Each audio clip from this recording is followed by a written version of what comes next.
అమ్మివేశాను, ఏ తప్పు చేయని పావనమూర్తిగా నేను అమ్మివేశాను, నేను ఎంత ఘోర పాపము చేశానని చెప్పేసి తనకు తాను పశ్చాత్తాపడి వెళ్ళి ఉరి పెట్టుకున్నారండి.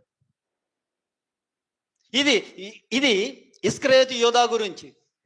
పేతురు గారికి కూడా యేసుక్రీస్తు వారు చెప్పారు. ఏం చెప్పారు? పేతురు, నువ్వు 3 సార్లు బొంకుతావని. పేతురు ఎప్పుడు బొంకాడు? కోడి కూసిన వెంటనే బొంకా. అంటే తన తప్పు తను తెలుసుకున్నాడా? 3ఓసారి కోడి కూసిన వెంటనే తన తప్పు తను తెలుసుకొని పశ్చాత్తాపడ్డా? పేతురు గారికి ఎప్పుడు పశ్చాత్తాపం వచ్చింది? పేతురు గారికి పశ్చాత్తాపం ఎప్పుడు వచ్చింది అనుకున్నారు? తీర్పు జరుగుతున్న ప్రతి చోట యేసుక్రీస్తుతో పాటు ఈయన కూడా వెళ్తున్నాడా? అక్కడ తీర్పులు జరుగుతుంది, ఈయనేమో నిల్చున్నారు. అక్కడ తీర్పు జరుగుతుంది, ఈయనేమో నిల్చుంటున్నారు. కోడి కోస్తుంది. 3వ కోడి కూసేసరికి ఈయన పశ్చాత్తాపం పడ్డా? ఏడ్చాడా? ఎప్పుడు వచ్చింది పశ్చాత్తాపం? కోడి కూసేటప్పుడా? కోడి కూసేటప్పుడు రాలా. కోడి కూసేటప్పుడు ఆయన పశ్చాత్తాపానికి మధ్యలో ఒకటి జరిగింది. అది చూసి తట్టుకోలేకపోయాడు పేతురు. చూస్తారా? ఆ మాట కూడా చూపిస్తాను. ఆ మాట చూపించే ముందు ఇక్కడ తీర్పు జరుగుతుంది యేసుక్రీస్తు వారి క్రీస్తుకి. ఇక్కడ పేతురు ఉన్నాడు. 3ఓసారి ఇలా కోడి కూయగానే ఇలాగున్న యేసుక్రీస్తు వారు పేతురు కాసి ఇలా చూశాడు. ఆ జాలిగల చూపు పేతురుకి వెళ్ళి తగిలింది. అక్కడ పశ్చాత్తాపడ్డాడు ఆయన. చూస్తారా? ఆ మాట కూడా చూపిస్తాను మీకు.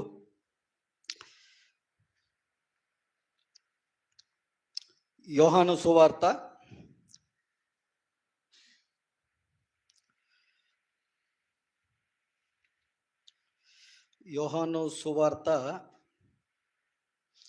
'క్షమించాలమ్మా, ఒకసారి కోడి కూసాను అన్న మాటలో లూకా సువార్త క్షమించాలి. లూకా సువార్త 22వ అధ్యాయము 60, 61, 62 చదవండి అమ్మా. పేతురుకి ఎక్కడ పశ్చాత్తాపం వచ్చింది అంటే, మార్కు గారు కోడి కూసేటప్పుడు అని రాశాడు, మత్తయి గారు కోడి కూసేటప్పుడు రాశారు, కానీ లూకా గారు చాలా క్లారిటీగా రాశాడు. అందుకు పేతురు, ఓయి నీవు చెప్పినది నాకు తెలియదనెను. ఆయన ఇంకనూ మాట్లాడుచుండగా వెంటనే కోడి కూసెను. అప్పుడు ఎలా చూశాడట పేతురు వైపు? జాలితో చూశాడట. పేతురు, నేను చెప్పాను కదా, నువ్వు నాకు తెలియనని 3 సార్లు బొంకుతావు అని ఆ జాలిగల చూపులతో వెనక్కి తిరిగి పేతురు వైపు చూసేటప్పుడు ఆ చూపుకి పేతురు తట్టుకోలేకపోయాడు. చదువు నాన్న. అప్పుడు ప్రభువు తిరిగి పేతురు వైపు చూచెను గనుక పేతురు, నేడు కోడి కూయక మునుపు నీవు 3 మారు నన్ను ఎరుగనందువని ఎప్పుడు జ్ఞాపకం చేసుకున్నాడు? దేవుడు యేసుక్రీస్తు వారు ఒక్కసారి, అంతమందిలో తీర్పు జరుగుతుంది, చాలా మంది ఉన్నారు, చాలా మందిలో యేసుక్రీస్తు వారు నిలబడ్డారు. ఒక్కసారిగా యేసుక్రీస్తు వారు కోడి కూసేటప్పటికి పేతురు వైపు ఇలా చూసేసరికి పేతురు పశ్చాత్తాపంతో తట్టుకోలేకపోయాడు. చిన్న చిన్న విషయాలే, పెద్ద విషయాలేం కాదు, మీకు తెలియని సంగతులు కాదు. నాకేదో జ్ఞానం ఉందని నేను చెప్పట్లే. దేవుని యొక్క మాటలు, ప్రతి మాట మనం క్షుణ్ణంగా ఆలోచించాలి, పరిశీలించాలి, పరిశోధించాలి, వాస్తవాలను బయటకి తీసుకొని రావాలి అన్న ఆలోచనే WGRS యొక్క ఆలోచన తప్ప ఇక్కడ మాకేదో జ్ఞానం వచ్చు, మీకేదో జ్ఞానం లేదని కాదు. మీ అందరికంటే చాలా చిన్నవాడిని అనుభవంలో. రైట్. ఇక్కడ యేసుక్రీస్తు వారు కానీ, పేతురు కానీ, యోధా కానీ ముగ్గురు వెంబడించారు. ఎవ్వరు వెంబడించలేదని అనుకోకండి. ముగ్గురు వెంబడించారు ఆయన్ని. ఎక్కడెక్కడ తీర్పు జరిగిందో అక్కడక్కడ ప్రాంతాలందట్లో కూడాను వీళ్ళు ముగ్గురు ఉన్నారు. అయితే తీర్పు వరకు ముగ్గురు ఉన్నారు. తీర్పు తర్వాత ఒకరు వెళ్ళిపోయారు. శిలువ మరణం వరకు కూడా ఇద్దరు వెంబడించారు. కానీ అక్కడ యోహాను పేరు మాత్రమే మెన్షన్ చేయబడింది. ఎందుకంటే యేసుక్రీస్తు వారు నీలాగా నాలాగా వ్యర్థమైన పేలాపన పేలేవాడు కాదుగా. ఏది అవసరమో అదే మాట్లాడేవారు. ఎవరితో అవసరమో వాళ్ళతోనే మాట్లాడేవారు. పేతురు యేసుక్రీస్తు వారు మరణించి తిరిగి లేచి తండ్రి యొద్దకు వెళ్ళిపోయిన తర్వాత, తండ్రి దగ్గరికి వెళ్ళిపోయిన తర్వాత చేపలు పట్టడానికి వెళ్ళిపోదాం అంటాడు. అప్పుడు శిష్యులందరూ వెళ్తాడు, యోహాను కూడా వెళ్తాడు. కానీ అక్కడ శిష్యులందరితో ఎవరితో మాట్లాడలేదు, కేవలం పేతురుతోనే మాట్లాడాడు. నువ్వు నా గొర్రెలను కాస్తావా, నువ్వు నా గొర్రెలను కాయు. ఈ మాటలు కేవలం పేతురుతోనే మాట్లాడాడు. అక్కడ యోహాన్తో మాట్లాడలేదు, ఆంద్రేయతో మాట్లాడలేదు, ఎవరితో మాట్లాడలేదు. అంటే సందర్భం ఏదైతే వచ్చిందో వాళ్ళతోనే మాట్లాడేవారు కనుక శిలువ మరణం దగ్గర యోహానుతో పని ఉంది కాబట్టి యోహానికి అప్పగించే విషయంలో యోహానుతో మాట్లాడాడే తప్ప పేతురు లేడని మాత్రం అనకండి. ఎందుకంటే శిలువ పట్టుకున్న దగ్గర నుండి తీర్పు వరకు వెళ్ళిన మనిషి శిలువ దగ్గరికి వెళ్ళడా? ఆలోచించండి. ఖచ్చితంగా వెళ్తాడు. మనం ఆలోచిస్తే మనకు అర్థమవుతుంది. రైట్. ఇప్పుడు మన పాఠం పేరేంటి? బలికి సిద్ధమైన పస్కా గొర్రెపిల్ల. ఇంతకీ పస్కా దగ్గరికి వెళ్దాం.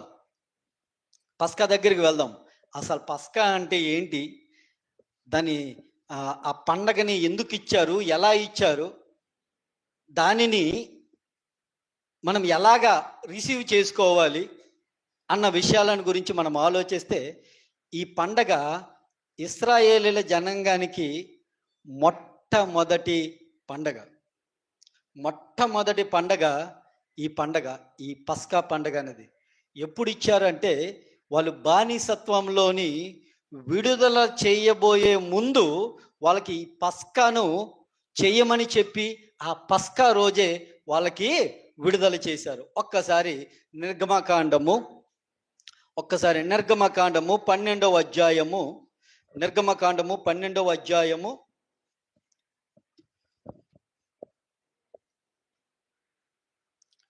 1వ వచనం నుండి చదువుదాం. 12వ అధ్యాయము 1వ వచనం నుండి. మోషే అహరోనులు ఐగుప్తు దేశంలో ఉండగా యెహోవా వారితో ఇలాగ సెలవిచ్చెను, ఆ నెలలలో ఇది మీకు మొదటి నెల. సంవత్సరానికే మొదటి నెల. సర్వ సమాజముతో ఈ నెల దశమి నాడు అంటే 10వ తారీఖు. దశమి అంటే 10వ తారీఖున లెక్క చొప్పున గొర్రె పిల్లనైనను మేక పిల్లనైనను ప్రతి ఇంటికి తీసుకొని వెళ్ళను. 6వ వచనం నుండి చదివేద్దాం. నిర్దోషమైన ఏడాది మగ గొర్రె పిల్లను తీసుకొని వెళ్ళను. గొర్రెలలో నుండి కానీ మేకలలో నుండి కానీ దానిని తీసుకొని వచ్చును. ఈ నెల 14వ దినము వరకు, బాగా వినాలి, ఆ పదాలు చాలా జాగ్రత్తగా వినండి. ఈ నెల 14వ దినము వరకు మీరు దానిని ఉంచుకొనవలను. తర్వాత ఇశ్రాయేలీల సమాజం వారందరూ తమ తమ కూటములలో సాయంకాలం అందు దానిని చంపి దాని రక్తము కొంచెము తీసి దాని తిను ఇండ్ల దూరబంధము రెండు నిలువ కమ్మీల మీదను పై కమ్మి మీదను చల్లాలి, రక్తాన్ని దాని మీద జల్లాలి అని చెబుతూ 26లోని అలా చెబుతూ ఎలా తినాలో చెప్పాడు, ఎలా వండాలో చెప్పాడు, అది ఏ విధంగా వండాలో కూడా చెప్పాడు, వండిన ఆయన ఎలా తినాలో కూడా చెప్పాడు.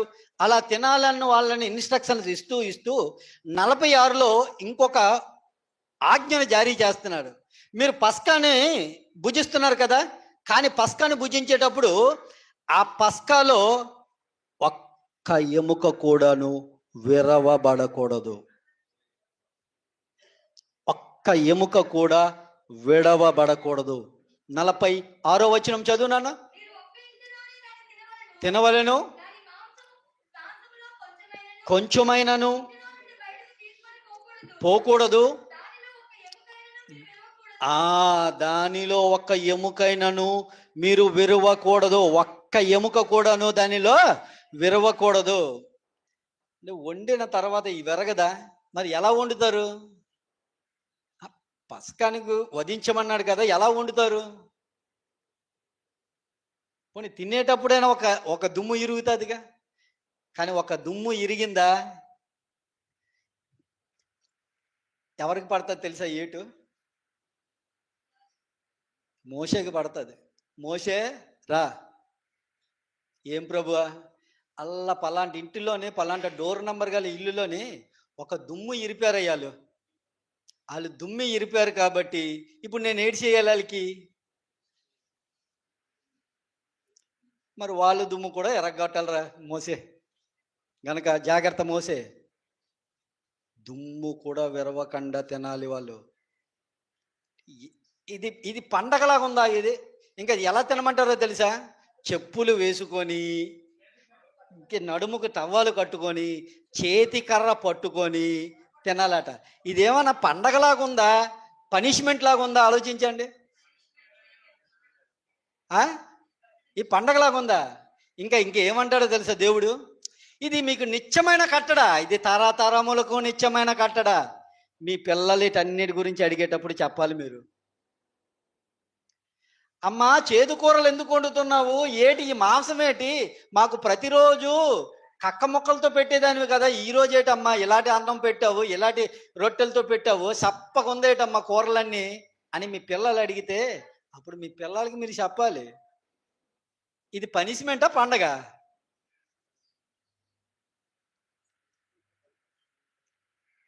అయితే ఇది పాత నిబంధనలో ఇచ్చిన ఇన్స్ట్రక్షన్స్. అయితే పౌలు గారు అంటారు, కొత్త నిబంధనకు వచ్చేసరికి ఆయన ఒక గొర్రె పిల్లని చూపిస్తున్నాడు. ఇదే పస్కా గొర్రె పిల్లని పౌలు గారు చూపిస్తున్నారు. ఆ గొర్రె పిల్ల దగ్గరికి వచ్చి మళ్ళా ఇక్కడికి వద్దాం.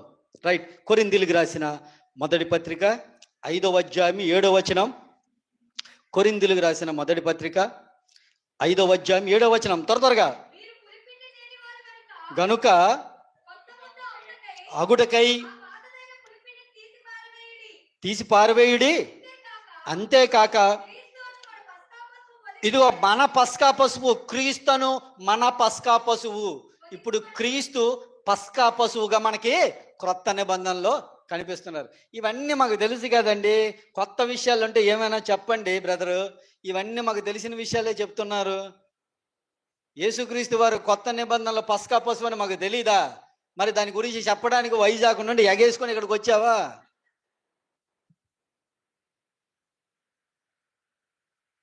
కదా అనిపిస్తుంది కదా. వెళ్దాం. వాక్యాన్ని చూసిస్తే ఆయన గొర్రె పిల్లగా ఆయన ఎలా సిద్ధపాటు అయ్యాడో, ఎందుకు సిద్ధపాటు అయ్యాడో, ఎప్పుడు సిద్ధపాటు అయ్యాడో మనకు అర్థమవుతుంది. రైట్. నిర్గమకాండము 12వ అధ్యాయం దగ్గరికి వచ్చేసరికి మీరు చదివారు కాబట్టి కొన్ని విషయాలు, కొన్ని పాయింట్లు చెప్తున్నాను. రాసే వాళ్ళు రాసుకోండి. మొదటిగా పస్కా ఎప్పుడు సిద్ధం చేయాలన్నారు? దశమి నాడు.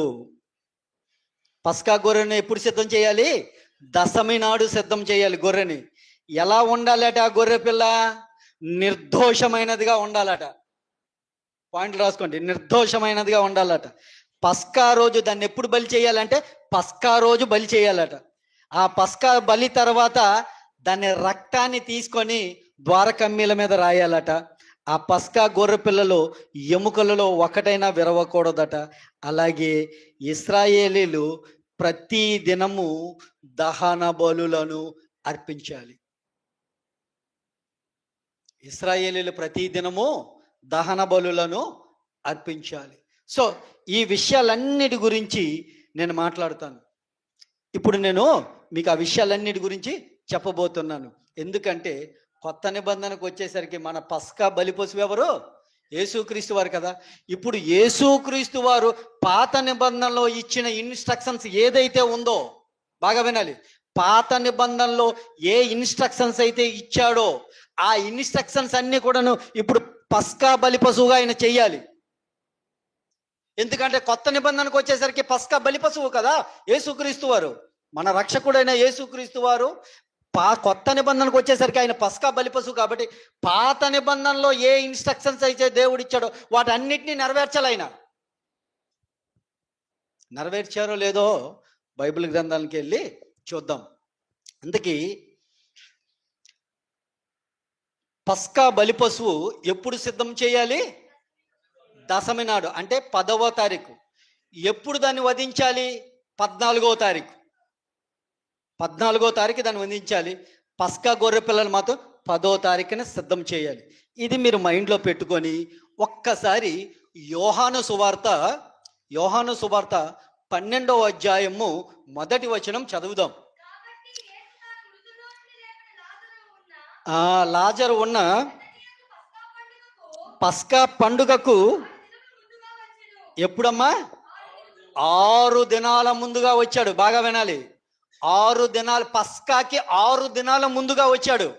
ఇది పాయింట్ మీరు ఐడియా పెట్టుకొని పస్కా 14వ తారీఖు, 14 నుండి వెనక్కి రండి 9వ తారీఖు, 14, 13, 12, 11, 10, 9. 9వ తారీఖున ఆయన బెతానియా అన్న ప్రాంతానికి వచ్చాడు. ఆయన లాజరు ఉన్నది బెతానియా ప్రాంతంలో, లాజరు, మార్తా, మరియా ఉన్నది బెతానియా ప్రాంతంలో. ఆ ప్రాంతానికి 6 దినాల ముందుగా వచ్చారు ఆయన. 6 దినాల ముందుగా వచ్చాడు. ఇప్పుడు 6 దినాల ముందుగా వచ్చిన ఆయన దశమి నాడు ఏం చేయాలి? పస్కా గొర్రె పిల్లను తీసుకొని రావాలి. దానికి సిద్ధపాటు చేయాలి పస్కా గొర్రె పిల్లని. ఎప్పుడు? దశమి నాడు. ఈయన వచ్చింది ఎప్పుడు? 9వ తారీఖున వచ్చాడు ఆయన. 9వ తారీఖున వచ్చాడు. 10వ తారీఖునైనా సిద్ధపాటు అయ్యాడు. ఎలాగనుకున్నారు? యెరూషలేముకు వెళ్తారుగా, జయధ్వనులు చేసుకుంటూ వెళ్తారుగా. ఓసన్నా జయము జయము, ఓసన్నా జయము జయము అనుకుంటూ ఆ రోజు ఆయన సిద్ధపాటు అయ్యాడు. 5 దినాల ముందు ఆయన సిద్ధపాటు అయ్యాడు. పస్కాకి 5 దినాల ముందుగా దశమి నాడు సిద్ధపాటు అవ్వాలి. గొర్రె పిల్లని దశమి నాడు కొనాలి. పాత నిబంధనలో, కొత్త నిబంధనలో ఓసన్నా జయము జయం అన్నదిగా, అది మొదటి నెల 10వ తారీఖున జరిగింది. 10వ తారీఖు ఆదివారం జరిగింది అది. అలాగ ఆదివారం జరిగిన తర్వాత ఓసన్నా జయము జయము, ఓసన్నా జయము జయము, అందరూ కూడా చాలా సంతోషముతో, చాలా ఆర్భాటంతో ఉన్నారు కదా. ఎందుకు అంత ఓసన్నా జయము జయము, ఓసన్నా జయము జయము అని ఆయన జయధ్వనులు చేశారు? ఇంతకు ముందు ఆయన ఎన్నోసార్లు యెరూషలేముకు వచ్చేటప్పుడు ఎప్పుడు కూడా ఆయన జయధ్వనులు చేయలేదుగా. కానీ ఆ రోజే ఎందుకు జరిగింది అని ఆ టాపిక్ ఇంకా లెంత్ ఎక్కువైపోతుంది. నేను కావాలంటే మీకు చెప్తానులేండి ఎందుకు ఆయన సిద్ధపాటు అయ్యాడా అన్నది.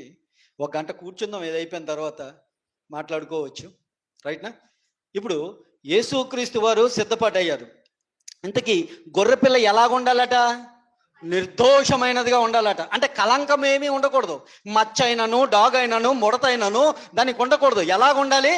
నిర్దోషంగా. ఇప్పుడు యేసుక్రీస్తు వారు కూడా ఎలాగ ఉండాలి? నిర్దోషముగా ఉండాలిగా. పేతురు రాసిన మొదటి పత్రిక 1వ అధ్యాయం 19వ వచనం చదవండి. పేతురు రాసిన మొదటి పత్రిక 1వ అధ్యాయం 19వ వచనం. మీకు ఎండ అనేదే కనిపించకుండా నేను చేస్తాను. ఇప్పుడు ఎండ వైపే మీ మనసలదు, మీకు అలా తీసుకుని వెళ్తాను పస్కా దగ్గరికి. రైట్, చదవండి. అమూల్యమైన రక్తము చేత, అనగా నిర్దోషమును నిష్కలంకమునైన క్రీస్తు రక్తము ఎలాగుందంట? నిర్దోషమైనది. ఇప్పుడు పాత నిబంధనలో నిర్దోషమైన గొర్రెపిల్ల, యేసుక్రీస్తు వారు నిర్దోషమైన గొర్రెపిల్లగా. క్రొత్త నిబంధనలో నిర్దోషమైన గొర్రెపిల్ల కదా కావాలన్నారు. ఇంతకీ పస్కా ఏ రోజు చేయాలన్నారు? పస్కాని బలి ఇవ్వాలి అంటే, బాగా వినాలి, పస్కాను బలి ఇవ్వాలి అంటే ఎలా ఇవ్వాలి? బలి ఎలాగిస్తారు? బలి ఎలాగిస్తారు? అబ్రహాము గారు బలి ఎలాగిచ్చారు? కుమారుణ్ణి పడుకోబెట్టి ఏమెత్తాడు? కత్తి ఎత్తాడు. కత్తెత్తి ఏది కోస్తాడు? ఇక్కడ వేస్తాడు, అక్కడికి ఎగురుతుంది పేక. ఇప్పుడు పస్కా బలిని ఎలాగా వధిస్తారు? ఒకే ఏటెయ్యాలి కదా, ఒకే దెబ్బకి అయిపోవాలి అంతే, దీంట్లో మార్పు ఉండకూడదు. కానీ దుమ్ము ఇరిగిందా? మీ దుమ్ములు ఇరుగుతుందని చెప్పాడుగా. ఇప్పుడు ఒకే దెబ్బకి పీక కోస్తే దుమ్ము ఇరుగుతుందిగా ఇక్కడ, మరి మన దుమ్ము ఇరుగుతాడుగా ఆయన. మరి ఎలా వధించి ఉంటారు? అదే ఆలోచించాలి. ఇప్పుడు ఒక్క దుమ్ము కూడా ఎరగకూడదు అన్నారు ఆయన. అది నిత్యమైన కట్టడ అన్నాడు.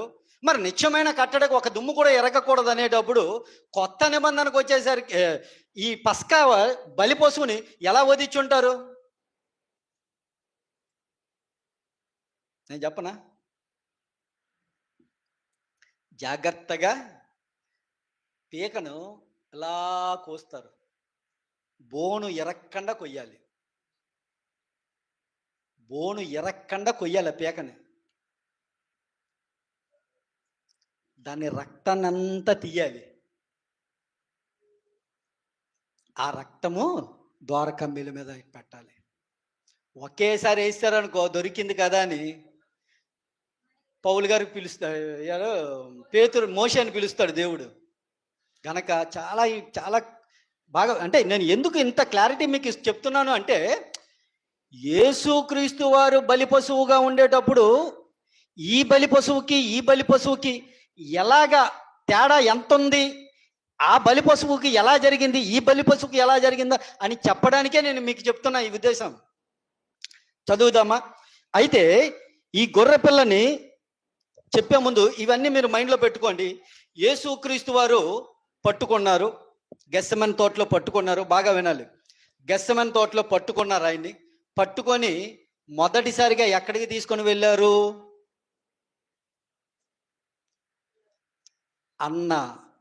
అన్న దగ్గరికి తీసుకొని వెళ్ళారు మొదటిసారి. అన్న దగ్గర నుండి కయపా దగ్గరికి తీసుకొని వెళ్ళారు. కయపా దగ్గర నుండి పిలాతు దగ్గరికి తీసుకొని వెళ్ళారు. పిలాతు దగ్గర నుండి హేరోదు దగ్గరికి తీసుకొని వెళ్ళాడు. హేరోదు దగ్గర నుండి మరలా పిలాతు దగ్గరికి వచ్చారు. అంటే ఎన్నిసార్లు బోన్లో నిలబడ్డాడు ఆయన?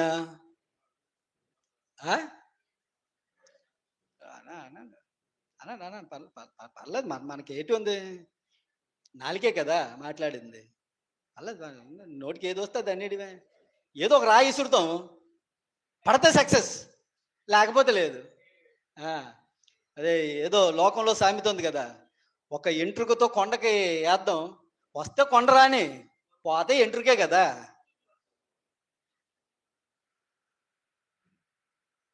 లోకములో సామెతలు బట్టి చల్లొచ్చు, కానీ బైబిల్ దగ్గర చల్లదు.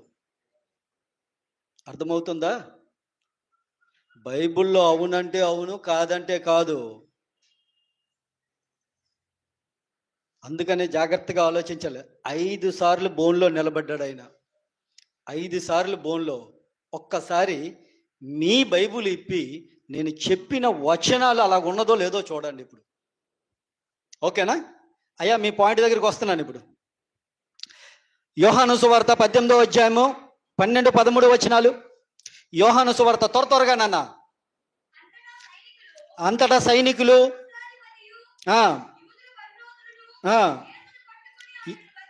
బంధించి మొదట అని మాట ఉంది చూసారు అక్కడ. పిలాతు దగ్గరికి కాదు, హేరోదు దగ్గరికి కాదు, మొదట అన్న దగ్గరికి తీసుకొని వెళ్ళారు. అన్న దగ్గర నుండి చదువు నాన్న, అది చాలా నాన్న, మామూలు చదువు. మొదట అన్న దగ్గరికి తీసుకొని వెళ్ళారు. 24వ వచనం, 24. అంతటా ఇప్పుడు అన్న దగ్గరికి వెళ్ళిన తర్వాత తీర్పు జరగలేదు, అంటే తీర్పు జరిగింది కానీ ఆయన పక్షంగా ఎలాంటి తీర్పు? ఇతనిలో ఏ దోషము నాకు కనిపించట్లేదు కాబట్టి నేను తీర్పు తీర్చలేను అని అన్న చేతులు పైకెత్తేస్తే, ఇప్పుడు అన్న ఎక్కడికి పంపించాడంటే కయపా దగ్గరికి వచ్చాడు. ప్రధాన యాజకుడు అయిన కయపా దగ్గరికి పంపించాడు. 24వ వచనం చదువు నాన్న. అంతటా అన్న యేసుని బంధింపబడి ఉన్నట్టుగానే ప్రధాన యాజకుడైన కైపా దగ్గరికి పంపించాను. అన్న దగ్గర నుండి ఎక్కడికి వచ్చాడు? కైపా దగ్గరికి వచ్చాడు. ఇప్పుడు కైపా కూడాను తీర్పు తీర్చలేకపోయాడు. తీర్పు తీర్చలేకపోతే ఎక్కడికి పంపించాడంటే పిలాతు దగ్గరికి పంపించాడు. చూద్దామా? లూకాసు వార్త 23వ అధ్యాయము. లూకాసు వార్త 23వ అధ్యాయము మొదటి వచనం నుండి 7 వచనాలు రాసుకునే వాళ్ళు రాసుకోండి అమ్మా. మొదటి వచనం చదువు, తర్వాత 6, 7 చదువు అమ్మా. అంతటా వారందరూ లేచి ఎక్కడ నుండి? కైపా దగ్గర నుండి పిలాతు యొద్దకి తీసుకొని వచ్చారు. పిలాతు ఈ మాట విని, ఏడి మనుషుడు గలీలీవాడా? గలీలీ నుండి వచ్చాడా? ఇప్పుడు గలీలీలో నుండి వచ్చిన వాడికి నేను తీర్పు తీర్చలేను కదా. ఎందుకంటే గలీలియా మనుషుడికి నేను తీర్పు తీర్చలేను. ఎందుకంటే అతను హేరోదు అండర్లో వస్తాడు. ఎవరు అండర్లో వస్తాడు? హేరోదు అండర్లో వస్తాడు. కాబట్టి ఇప్పుడు తీర్పు తీర్చాలి అంటే ఎవరు తీర్పు తీర్చాలి? హేరోదు తీర్పు తీర్చాలి తప్ప గలీలియా మనుషుడికి నేను తీర్పు తీర్చను. చదువు నాన్న. పిలాతు ఈ మాట విని అడిగి తెలుసుకొని ఎక్కడికి పంపించాడు? ఇప్పుడు హేరోదు దగ్గరికి పంపించాడు. పంపిస్తూ బాగా వినాలి, ఇతను గలీలియా వాడు కదా, కాబట్టి ఈయనకి నేను శిక్ష వేయాలంటే హేరోదు వేయాలి అని చెప్పిన ఈయన ఇంకో మాటను కూడా జారీ చేశాడు. అది చాలా కీ పాయింట్ మనకి. అయ్యగారు మీ దగ్గరికి వస్తున్నా, చూడండి, వినండి జాగ్రత్తగా. ఇప్పుడు అదే పాయింట్ అన్నమాట. ఇప్పుడు ఇదే పిలాతు హేరోదు దగ్గరికి పంపించే ముందు ఏమంటున్నాడో తెలుసా? యోహాను సువార్త ఇది పట్టుకొని యోహాను సువార్తకి రండి. యోహాను సువార్తకి రండి. యోహాను సువార్త 18వ అధ్యాయం 31వ వచనం. పిలాతు మీరు అతన్ని తీసుకొని పోయి దేని ప్రకారము చొప్పున? మీ ధర్మశాస్త్రం. యూదులకి మీకు ఒక ధర్మశాస్త్రం ఉందిగా, మీ ధర్మశాస్త్రం ప్రకారముగా అతనికి తీర్పు తీర్చండి. ఎందుకంటే ఇప్పుడు తీర్పు తీర్చిన హేరోదు ఏ బేస్మెంట్ మీద తీర్పు తీర్చాలి? ఈయనకి ధర్మశాస్త్రం ప్రకారంగా తీర్పు తీర్చాలి. ఇప్పుడు ధర్మశాస్త్రం దగ్గరికి వెళ్దామా, లేదా మళ్ళీ ఇది చదివిసిన తర్వాత ధర్మశాస్త్రం దగ్గరికి వెళ్దామా? Choice is yours. చదువుదామా? 5వ పాయింట్ కూడా చదివిన తర్వాత ధర్మశాస్త్రం దగ్గరికి వెళ్దాం. రైట్నా? ఇప్పుడు చదువునాన్న. లూకాసు వార్త 6, 7 చదువునన్న. 23వ అధ్యాయము. లూకాసు వార్త 23వ అధ్యాయము 6, 7 వచనాలు. పిలాతు ఈ మాట విని గలీలీయుడా అని అడిగి తెలుసుకొని హేరోదు దగ్గరికి ఆయన పంపాను. ఇప్పుడు హేరోదు దగ్గరికి వెళ్ళాలి కదా. 8వ వచనం. హేరోదు యేసును చూచి, చాలు నాన్న, హేరోదు దగ్గరికి వచ్చాం. ఇప్పుడు ఎన్నిసార్లు నిలబడ్డాడు బోన్లో? 4. అన్న, కయపా, పిలాతు, హేరోదు 4. రైట్. ఇప్పుడు ఈయన కూడా తీర్పు తీర్చలేకపోయాడు.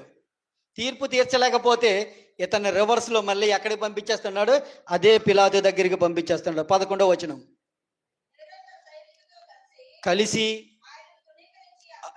అపహసించి వస్త్రములు తొడిగించి మరలా ఎక్కడికి పంపించాడు? పిలాతు దగ్గరికి పంపించాడు. ఇప్పుడు పిలాతు దగ్గర నిలబడ్డాడు. ఇప్పుడు ధర్మశాస్త్రం కోసం కొంచెం క్లారిటీ వేస్తాను, వినండి. పిలాతు ఏమన్నాడు? ధర్మశాస్త్రంలో ఉన్నది కదా, మీ ధర్మశాస్త్రం ప్రకారంగా ఈయనకి తీర్పు తీర్చండి అని. ఇప్పుడు ఇతనికి తీర్పు తీర్చాలంటే ఎవరు తీర్చాలి?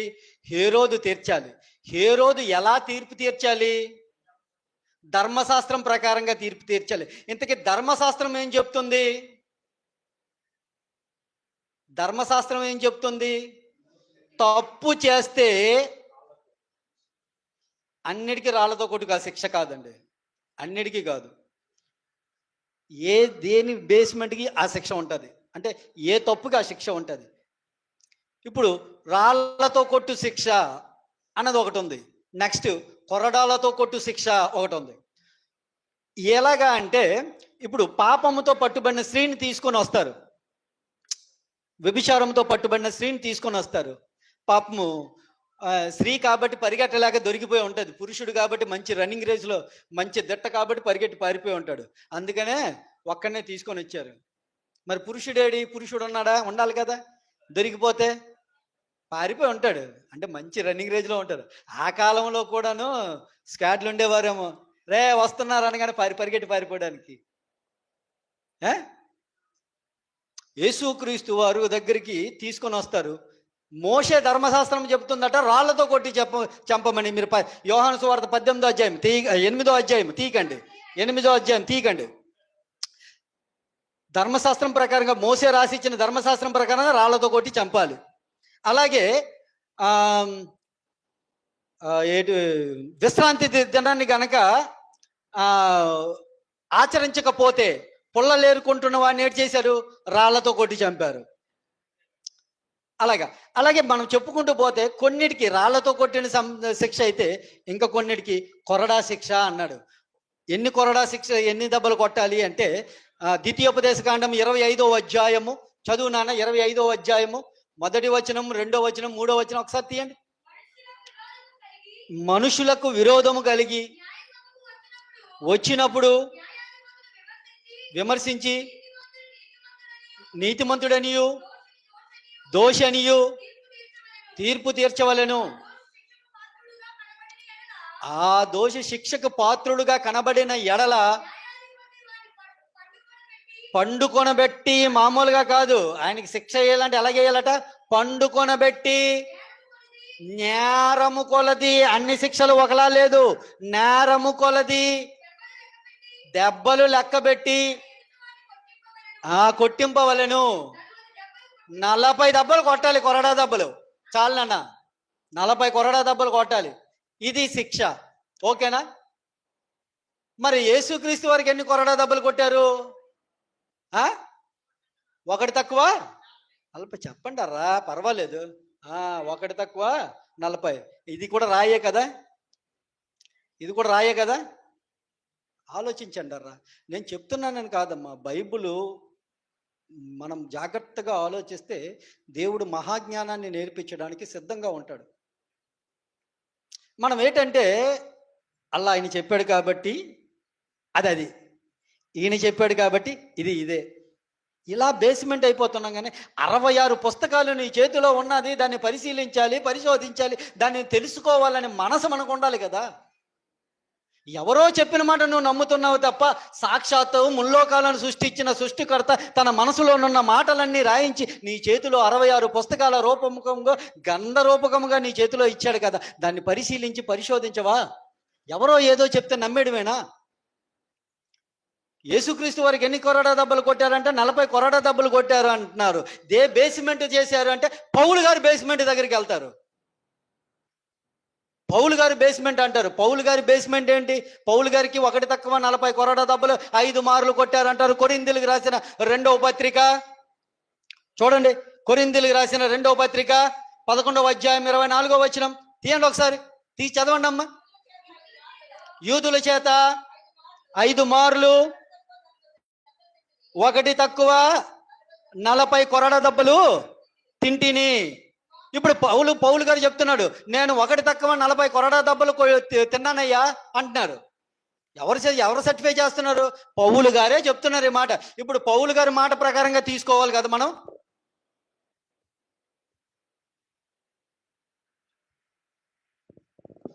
ఇప్పుడు పౌలు గారి మాట ప్రకారంగా తీసుకోవాలి కదా.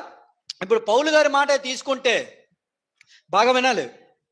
యేసుక్రీస్తు వారికి కూడాను 1 తక్కువ 40 కొరడా దెబ్బలు కొట్టాలి. అయితే ఇక్కడ ఒక్కటి ఆలోచించాలి మనం. ఏంటి ఆలోచించాలో తెలుసా? పౌలు గారికి కొట్టింది ఎవరు? యూదులు. యూదులు ఏ బేస్మెంట్ మీద కొడతారు? ధర్మశాస్త్రాన్ని బేస్మెంట్ చేసి కొట్టాలి. ఇప్పుడు యేసుక్రీస్తు వారికి కొరడా దెబ్బలు కొట్టాలని తీర్పు ఎవరు తీర్చారు? అన్యులు, పిలాతు, వాళ్ళకి ధర్మశాస్త్రం వర్తిస్తుందా? మరి వాళ్ళకి ధర్మశాస్త్రం వర్తించలేనప్పుడు వాళ్ళు ధర్మశాస్త్రం ప్రకారంగా ఎలా శిక్ష వేస్తారు?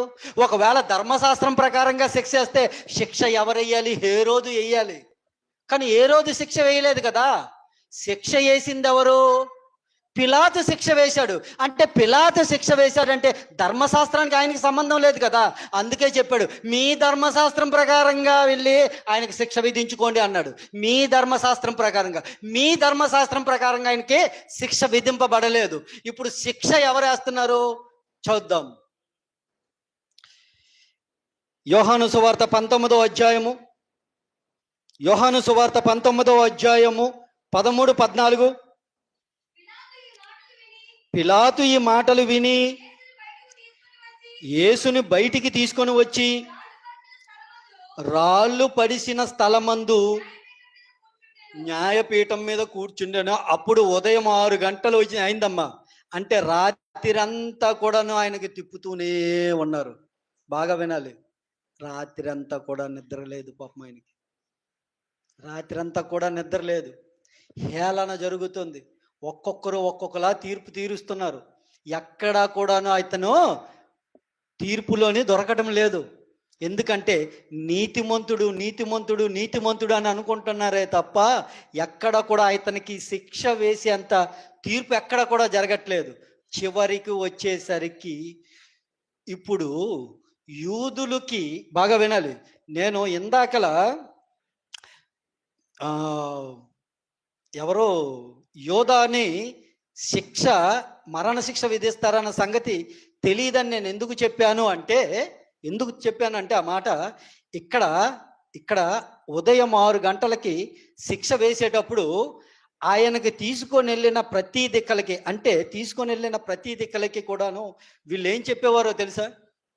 అక్కడ ఉన్న శాస్త్రులు కానీ, పరిసయ్యులు కానీ, సద్దుకయ్యలు కానీ, ప్రధాన యాజకులు కానీ ఆయనకు మరణ శిక్ష వేయండి, మరణ శిక్ష వేయండి, శిలువ శిక్ష వేయండి, శిలువ శిక్ష వేయండి అనే కోరారే తప్ప ధర్మశాస్త్రము చొప్పున శిక్ష వేయండి అని కోరలా. ఒకవేళ ధర్మశాస్త్రం ప్రకారంగా శిక్ష వేస్తే కొరడాలతో కొట్టి వదిలేయాలి. వదలడం ఇష్టం లేదు ఆయనకి. బాగా లాజిక్ ఆలోచించండి రా. ధర్మశాస్త్రం ప్రకారంగా శిక్ష వేస్తే కొరడాలతో కొట్టి వదిలేయాలి. కానీ కొట్టి వదిలేయడం వాళ్ళకి ఇష్టం లేదు. ఆయనకి ఎలాగైనా చంపాలి. ఇది ఎక్కడ నుండి ప్రారంభం అంటే యేసుక్రీస్తు వారి పరిచర్య ప్రారంభించిన దగ్గర నుండి వాళ్ళకి ప్రారంభమైంది. ఆయనకి ఎలాగైనా చంపాలి అన్న కక్ష. అసూయ చేత అన్న మాట రాయబడి ఉందమ్మా వాళ్ళ గురించి. అసూయ చేత అన్నమాట. వారి కేకలు గెలిచానట. అప్పటికి పిలాతు ఎన్నో మార్లు ఆయన విడిపిద్దామని చూస్తాడు. కానీ వాళ్ళ కేకలే ఎక్కువైపోయి వాళ్ళని సంతోషపరచడానికి పిలాతు కూడా ఏం చేశాడు? తీర్పు తీర్చాడు. ఎలాంటి తీర్పు తీర్చాడో తెలుసా? ఆయనని కొరడాలతో కొట్టుటకును. మార్కు సువార్త 15వ అధ్యాయం 15వ వచనం. త్వరగా నాన్న, నాకు సమయం కూడా బాగా ఎక్కువైపోయినట్టుగా ఉంది. అయ్యా ఎక్కువైపోయిందా?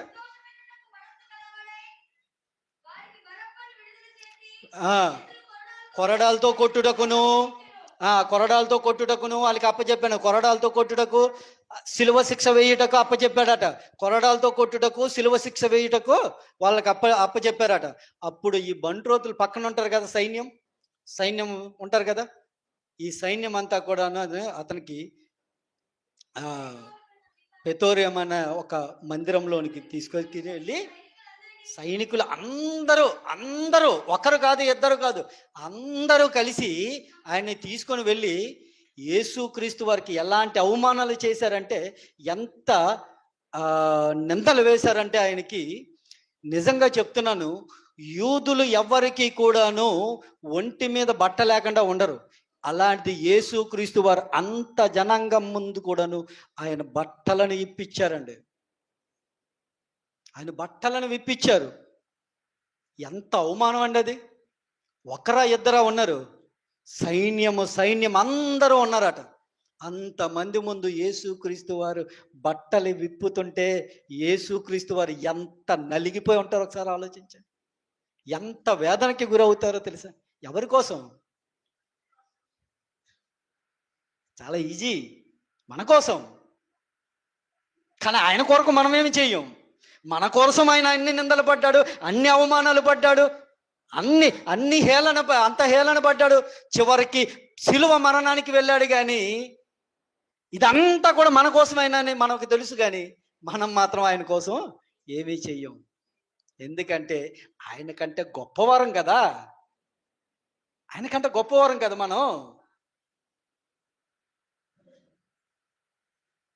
ముళ్ళ కంచె ఇలాగ చుట్టి సుమారుగా నెట్లో కొట్టి చూడండి, 3 అంగుళాలు ఉంటుందట ఒక్క ముళ్ళు. ఆ ముళ్ళు 3 అంగుళాలట. ఎండిపోయిన ఆ ముళ్ళ కంచె చుట్టూ కంచె చేసి అది తల మీద పెట్టి ఇలా గంచి తల మీద పెట్టి ఒకడేమో కొడుతున్నారు, ఒకరేమో ఉమ్ములు వేస్తున్నారు, పిడిగుద్దులు గుద్దుతున్నారు, ఎంతో హేళన చేస్తున్నారు. అక్కడతో అయిపోయింది అనుకుంటున్నారా? అక్కడతో అయిపోయింది అనుకుంటున్నారా? ఏం చేశారో తెలుసా? ఆయనకి ఏ ముళ్ళ కిరీటం అయితే పెట్టారో ఆ ముళ్ళ కిరీటానికి తల మీద ఉంటే రెల్లుతో ఆ తల మీద కొడుతుంటే ఆ ముళ్ళ కంచె దిగిపోయేదండి. రక్తాలు ఇలా దారపోసేవాడట. చూస్తారా మాట? అమ్మా 19వ వచనమా? రెల్లుతో ఆయన తల మీద కొట్టే. పైనేమో ముళ్ళ కంచె పెట్టేశారు. కంచె పెట్టేసిన తర్వాత ఆయన ముఖం మీద ఉమ్ము వేశారు, అరచేతితో కొట్టారు, పిడిగుద్దులు కొట్టారు. అంతా జరిగిపోయిన తర్వాత రెల్లుతో తల మీద కొట్టారట అండి. ఆ ముళ్ళ కంచె ఉంటుండగా, ఆ ముళ్ళ కంచె ఉండేటప్పుడు ఆయన తల మీద కొడితే ఆ ముళ్ళ కంచె ఎలా దిగిపోయి ఉంటుందో ఒకసారి ఆలోచించండి. ఎంత ఘోరమైన శిక్ష వేశారు. పోనీ అక్కడతో ఆపేశారు అనుకున్నారా? మరలా ఆయనకి కొరడా శిక్ష విధించాలి. ఆ కొరడా శిక్ష ఎలాగుంటుందో తెలుసా? కొరడా శిక్ష ఒక్క మాట నేను చూపిస్తాను, పదండి ముందుకు వెళ్దాం. కీర్తనలు రాసిన గ్రంథము 129వ కీర్తన 129వ కీర్తన 3వ వచనం. త్వరగా నాన్న, త్వరగా. దున్ను వారికి నా వీపు మీద ఉన్నది. చదవడానికి చాలా ఈజీగా ఉంది కదా, ఇది చాలా ఈజీగా ఉంది కదా. ఏమంటే పెద్ద ఏముంది? దున్ను వారికి నా వీపు నిద్దును, అయిపోయింది, అయిపోయింది కదా. దున్ను వారికి నా వీపు నిద్దును పెద్ద మ్యాటర్ ఏం కాదు కదా ఇది. కానీ ఆలోచించు, మొన్న నేను ఇక్కడికి వచ్చేటప్పుడు, నేను ఒక ప్రార్థనకి ఇక్కడికి వస్తే ఇదే ప్రాంతంలో ఇక్కడ టాటర్తో దున్నుతున్నాడు. టాటర్తో ఈ భూమి దున్నుతున్నారు. ఆ దున్నే ప్రక్రియ ఎలాగుంటుందో ఒక్కసారి 141వ కీర్తన, ఆ దున్నే ప్రక్రియ ఎలాగుంటుందో అన్నది మీకు చెప్తున్నాను. 140వ కీర్తన 7వ వచనం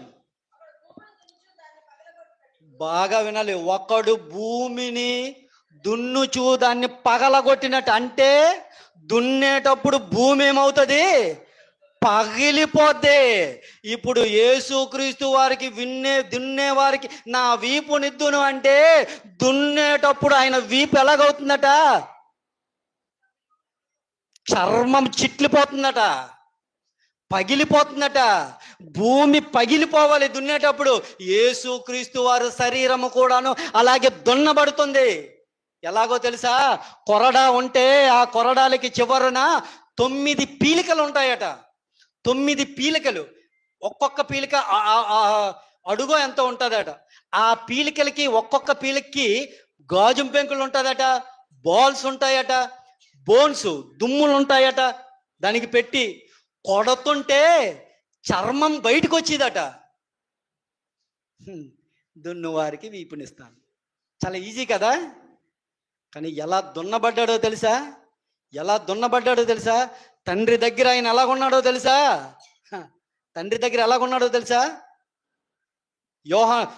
ఏషియా గ్రంథము 53వ అధ్యాయము 53వ అధ్యాయము 2వ వచనం. ఏషియా గ్రంథము 53వ అధ్యాయము ఎలాగున్నాడట? లేత మొక్క బోళ్ళ. ఎలా ఎక్కడ? ఎండిన భూమిలో ఎండిన భూమి అంటే చిట్లిపోయి ఉన్న భూమి, బీడు బారిపోయిన భూమిలో ఒక చిన్న మొక్క మొలిస్తే ఎలా ఉంటుందో తెలుసా? ఎంత అందంగా కనిపిస్తుందో తెలుసా? ఎంత అందంగా ఉంటుందో తెలుసా? ఏమీ ఉండకపోతే కేవలము ఆ బీడిపోయిన భూమిలో ఒక్క మొక్కే వస్తే ఎంత అందంగా ఉంటుందో, యేసుక్రీస్తు వారు కూడా తండ్రి దగ్గర అంత స్వరూపంతో అంత అందంగా ఉన్నారు. ఆయన పరమగీతాల్లో అంటాడు ఆయన గురించి 10,000 మందితో పోల్చదగిన వాడట. అంత స్వరూపం కలిగిన యేసుక్రీస్తు వారు స్వరూపం ఎలాగైపోయిందో తెలుసా? దున్నుతుంటే, చదువునానా, యెషయా గ్రంథము 53వ అధ్యాయము 2వ వచనం, లేత మొక్క వలె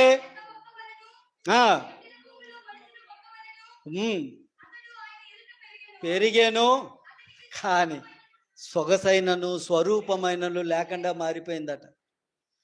ఆయన దగ్గర పెరిగేటప్పుడు ఎంత హోదాగా ఎంత అందంగా ఉండేవాడు కదా, కానీ భూమి మీదకు వచ్చిన తర్వాత దున్నడానికి భూమి వీపునిచ్చేశాడట.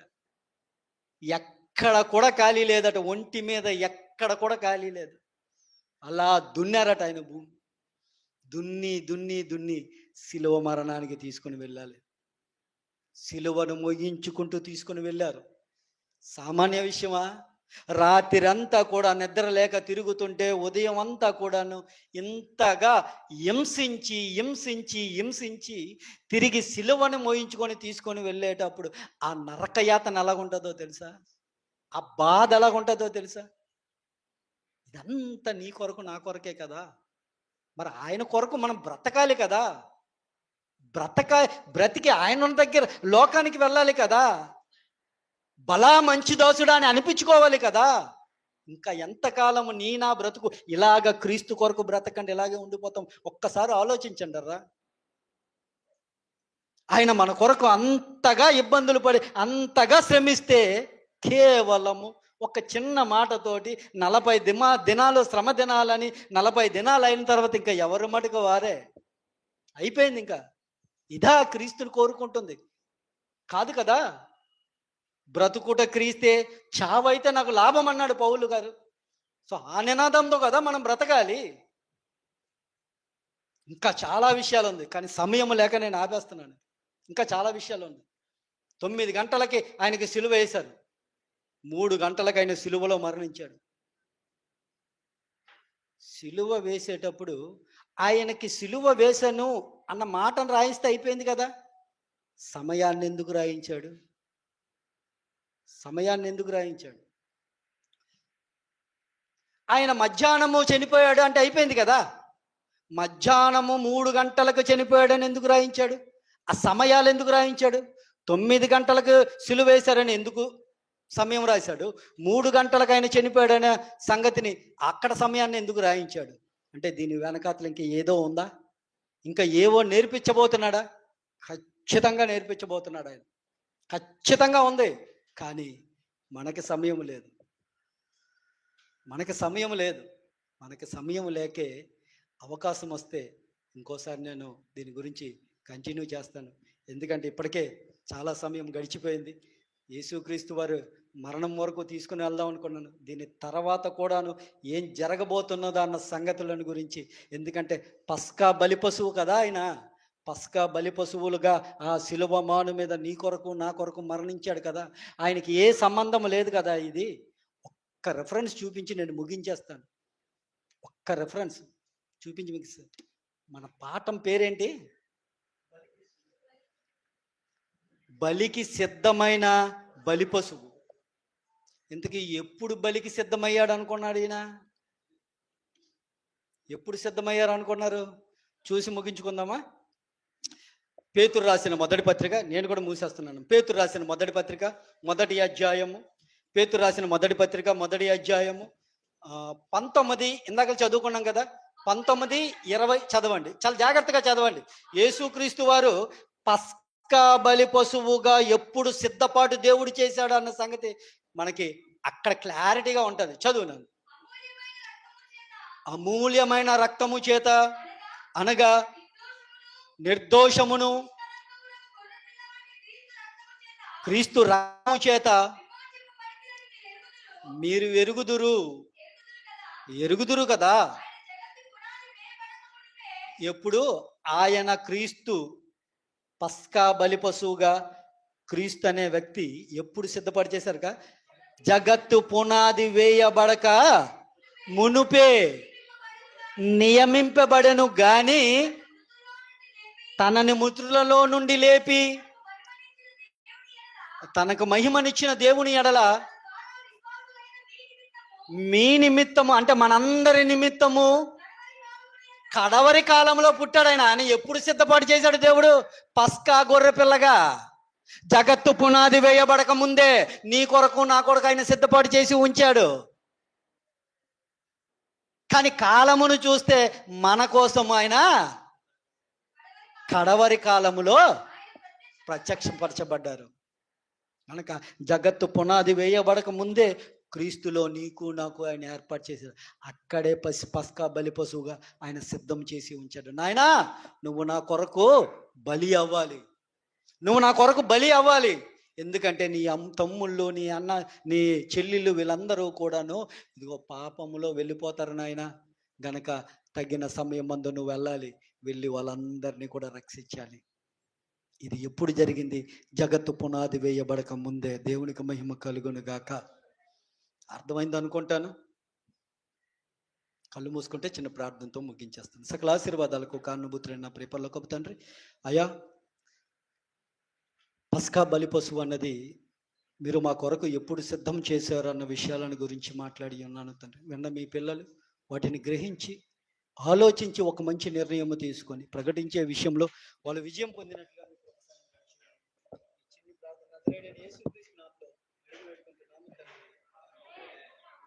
అందరికీ వందనాలు.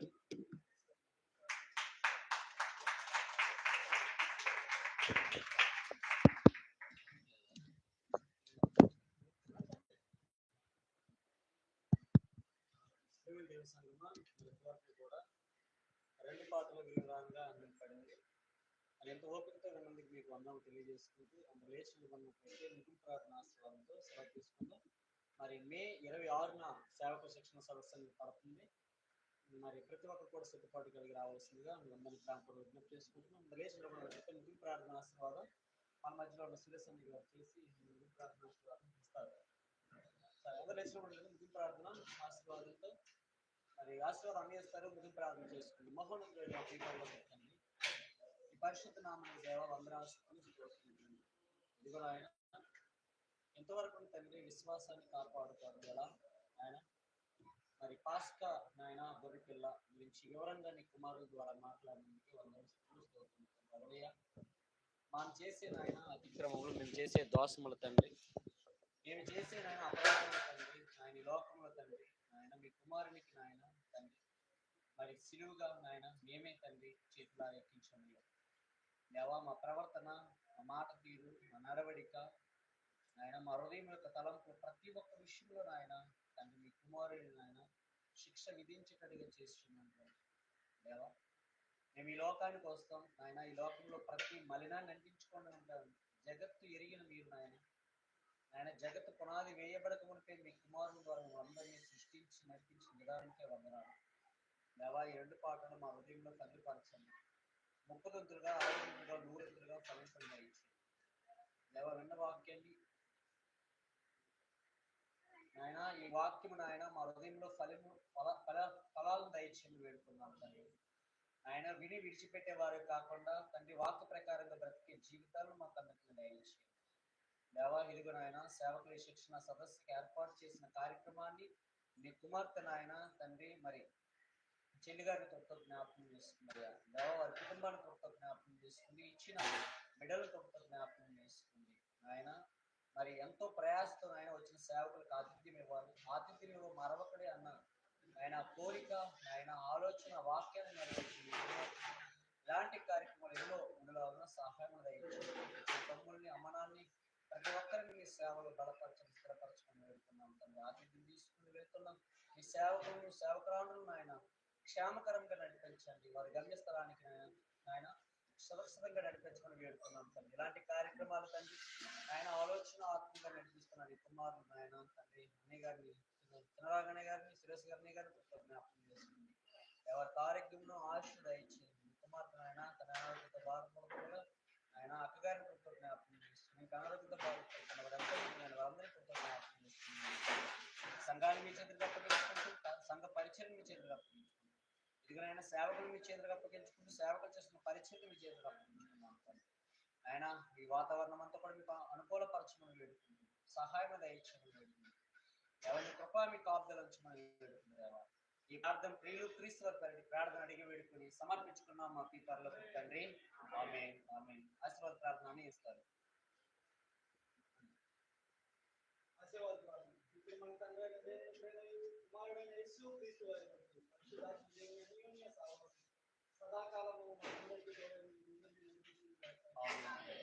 సేవకులు ఎవరైతే ఉన్నారో మన భోజనానికి ముందు కలిసి వెళ్ళవలసింది కోరుచున్నాం. తదుపరి భోజనానికి వెళ్ళి వెళ్ళవలసింది కోరుచున్నాం. ప్రకటన మరి ఎవరైతే సేవకులు వచ్చి ఉన్నారో మరి వారు కలిసి భోజనానికి వెళ్ళవలసింది కోరుచున్నాం త్వరగా.